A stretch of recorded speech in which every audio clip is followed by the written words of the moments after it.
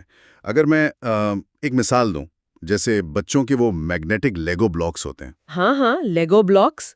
فرض کریں میرے پاس 2 بلاکس سختی سے جڑے ہوئے ہیں، مجھے انہیں توڑنے کے لیے تھوڑا زور لگانا پڑتا ہے، لیکن جب میں انہیں کسی اور خاص بلاک کے قریب لے کر جاتا ہوں تو ان کی مقناطیسی کشش اتنی شدت ہوتی ہے کہ وہ خود بخود انتہائی تیزی سے آپس میں جا ٹکراتے ہیں اور ایک زوردار آواز اور جھٹکا پیدا ہوتا ہے۔ صحیح۔ تو کیا کیمیکل ری ایکشنز میں جو حرارت یا آگ پیدا ہوتی ہے، کیا اس کی وجہ بھی یہی مضبوطی سے جڑنے والا جھٹکا ہے؟ یہ واقعی ایک بہت ہی شاندار تشبیہ ہے۔ کیمسٹری میں ہر ایٹم کسی دوسرے ایٹم کے ساتھ ایک خاص برقی کشش کے تحت جڑتا ہے۔ مثال کے طور پر جب ہم لکڑی کو جلاتے ہیں تو ہم اصل میں لکڑی میں موجود کاربن ایٹمز کو ہوا میں موجود آکسیجن ایٹمز کے ساتھ جڑنے کا موقع دے رہے ہوتے ہیں۔ اچھا۔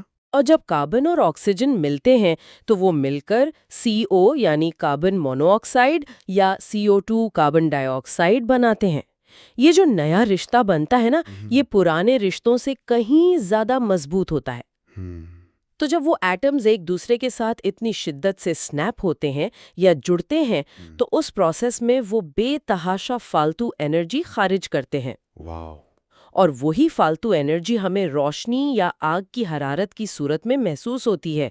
یعنی ہم اصل میں ان ایٹمز کے جڑنے کے عمل کو اپنے سامنے آگ کی شکل میں دیکھ رہے ہوتے ہیں۔ بالکل۔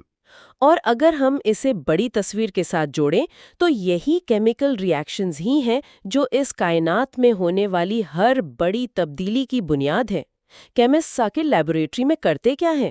وہ یہی تو اسٹڈی کرتے ہیں کہ ان مالیکیولز کا اسٹرکچر کیا ہے۔ صحیح۔ دیکھیں، کاربن، ہائیڈروجن اور آکسیجن کے چند ایٹمز کو اگر آپ ایک خاص ترتیب میں جوڑ دیں تو وہ بنفشے کے پھولوں کی میٹھی خوشبو بن جاتی ہے۔ کیا بات ہے!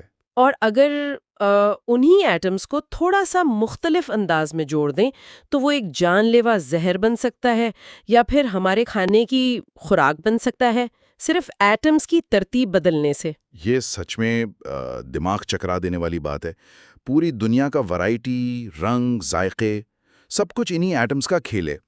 لیکن یہاں مجھے ایک بہت گہری الجھن ہو رہی ہے، اور مجھے لگتا ہے جو لوگ سن رہے ہیں ان کے ذہن میں بھی یہ سوال ضرور آ رہا ہوگا۔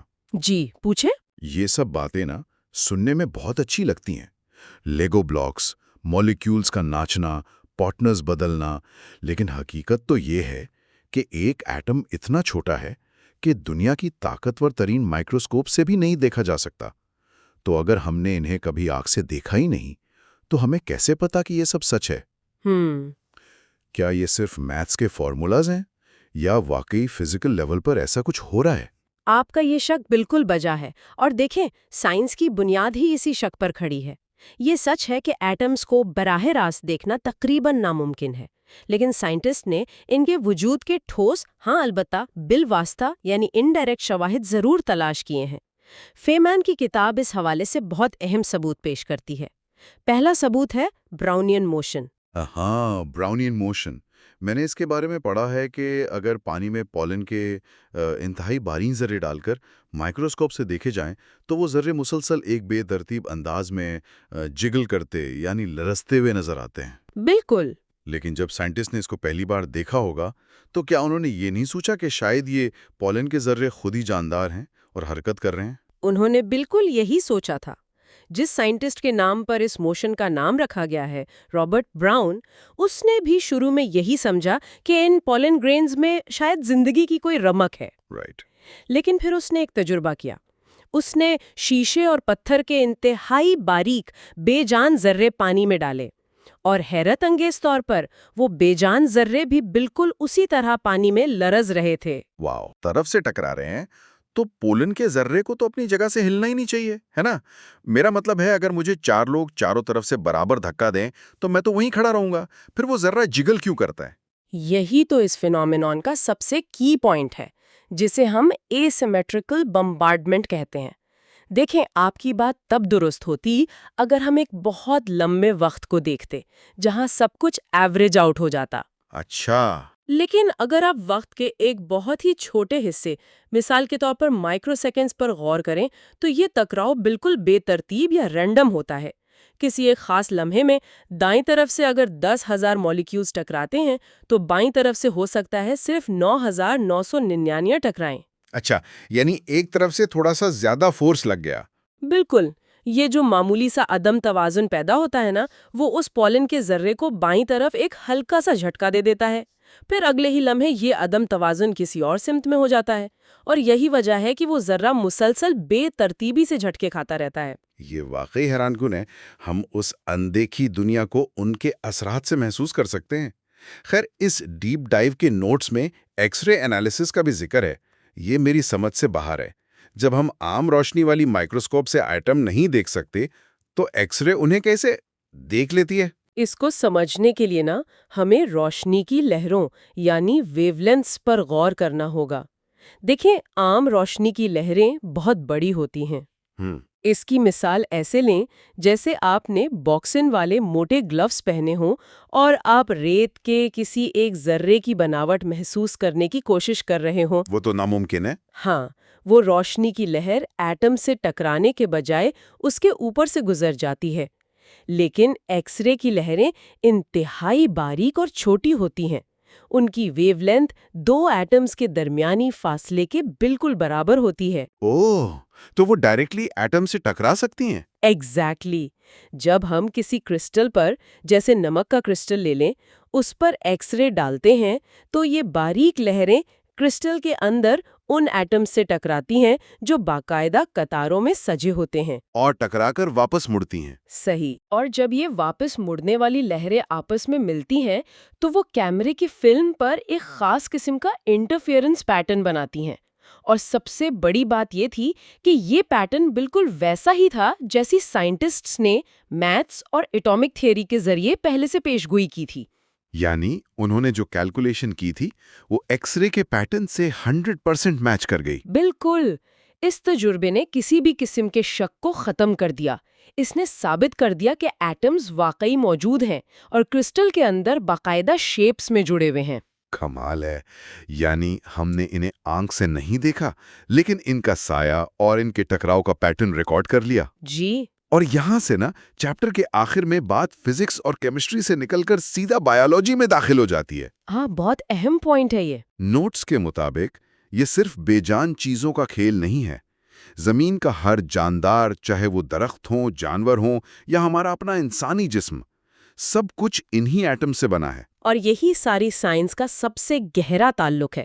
زندگی پیدا کرنے والا کوئی الگ یا جادو والا مادہ نہیں ہے۔ جو کاربن، آکسیجن اور ہائیڈروجن کائنات کے بے جان پتھروں میں ہے، وہی ہمارے سیلز میں بھی کام کر رہا ہے۔ واو! ہمارے کمپلیکس بائیولوجیکل سسٹمز جیسے دل کا دھڑکنا، سانس لینا یا یہاں تک کہ سیلز کا ڈیوائیڈ ہونا، یہ سب اصل میں انہی کیمیکل ری ایکشنز کا نتیجہ ہیں جن کا ہم نے ابھی ذکر کیا۔ تو فرق کیا ہے ایک پتھر اور ایک انسان میں انہی ایٹمز کے حوالے سے؟ اور کمپلیکسٹی میں ہے۔ جانداروں میں یہ ایٹامک ڈانس انتہائی منظم اور پیچیدہ طریقے سے جڑا ہوا ہوتا ہے۔ مثال کے طور پر ڈی این اے کو ہی لے لیں۔ وہ کیا ہے؟ وہ ایٹمز کی ہی ایک بہت لمبی اور پیچیدہ زنجیر ہے جس کے اندر زندگی بنانے کا سارا کوڈ محفوظ ہے۔ سوچ کر ہی عجیب سا لگتا ہے۔ اگر میں سارے مطالعے کو جو ہم نے پچھلے 15-20 منٹ میں کیا سمیٹنے کی کوشش کروں تو ہم نے شروعات کی ایک ساکت پانی کے گلاس سے۔ پھر ہم نے دیکھا کہ کیسے اس کے اندر ایک ہنگامہ برپا ہے جسے ہم ایواپوریشن اور کولنگ ایفیکٹ میں دیکھتے ہیں۔ پھر ہم نے ایکویلیبریم کو سمجھا جو ٹریفک جام کی طرح ہر وقت برابر تعداد میں مالیکیولز کا تبادلہ کر رہا ہے۔ بالکل صحیح۔ پھر ہم کیمسٹری کی طرف آئے، کیمیکل ری ایکشنز، جہاں ایٹمز پرانے رشتے توڑ کر نئے پارٹنرز ڈھونڈتے ہیں اور انرجی ریلیز کرتے ہیں۔ اور آخر میں ہم نے ایکس ریز اور براؤنین موشن کے ذریعے اس ہڈن دنیا کے پکے ثبوت دیکھے۔ اور اس سب کا نچوڑ یہی نکلتا ہے کہ ہماری روزمرہ کی ہر چیز کی بنیاد انہی چھوٹے چھوٹے انویزیبل ایٹمز کی حرکت پر مبنی ہے۔ صحیح بات ہے۔ یہ علم تو واقعی دنیا کو دیکھنے کا زاویہ ہی بدل دیتا ہے۔ میرا خیال ہے کہ اب کوئی بھی شخص چائے کے کپ سے اٹھتی ہوئی بھاپ کو دیکھے گا یا سانس لے گا تو اسے احساس ہوگا کہ اس کے پیچھے اربوں ایٹمز کی کیمسٹری اپنا کام کر رہی ہے۔ ہاں بالکل۔ لیکن اس سے پہلے کہ ہم اس ڈیپ ڈائیو کو ختم کریں، میں اپنے سننے والوں کے لیے ایک پروووکیٹو تھاٹ، ایک سوال چھوڑنا چاہتا ہوں۔ ضرور۔ اگر یہ بات بالکل 100% سچ ہے کہ کائنات کی ہر چیز، چاہے وہ آسمان کے تارے ہوں یا ہمارے اپنے خیالات اور جذبات، اگر ہمارا دماغ بھی صرف اور صرف انہی ایٹمز کے ٹوٹنے اور جڑنے اور کیمیکل ری ایکشنز کا ہی نتیجہ ہے، تو کیا ہم انسان بھی محض ایک انتہائی پیچیدہ کیمیکل مشین ہیں؟ بہت گہرا سوال ہے۔ یا پھر ان خراب ایٹمز کے اس بے ترتیب ڈانس میں کوئی ایسی ترتیب، کوئی ایسا راز چھپا ہے جسے سائنس ابھی تک تلاش نہیں کر سکی؟ یہ وہ سوال ہے جس پر غور کرنا ضروری ہے۔ اگلے حصے میں ہم فزکس کے بنیادی نظریات اور باقی سائنسز کے درمیان اس رشتے کو مزید کھولیں گے۔ میں تو ابھی سے ایکسائٹڈ ہوں۔ اور یہ ہمارا پارٹ 3 ہے۔ جی ہاں، پچھلے حصوں کی طرح یہ بھی بہت دلچسپ ہونے والا ہے۔ تصور کریں کہ ایک شخص نے زندگی میں کبھی شطرنج نہیں کھیلی، مطلب اسے بالکل نہیں پتا کہ یہ کیا ہے۔ صحیح۔ وہ اچانک 2 ماہر کھلاڑیوں کو بساط پر مہرے چلاتے ہوئے دیکھتا ہے۔ وہ نہیں جانتا کہ پیادہ کیسے چلتا ہے یا گھوڑے کی چال کیا ہے، لیکن وہ غور سے دیکھ رہا ہوتا ہے۔ ایگزیکٹلی۔ وہ مسلسل بغور دیکھ کر کچھ اصول اخذ کرنے کی کوشش کرتا ہے۔ ہم انسان بھی نا کائنات کی اس عظیم بساط کے سامنے بالکل اسی خاموش تماشائی کی طرح ہیں۔ کیا خوبصورت تشبیہ ہے۔ اور دراصل آج کے اس گہرے جائزے کا مقصد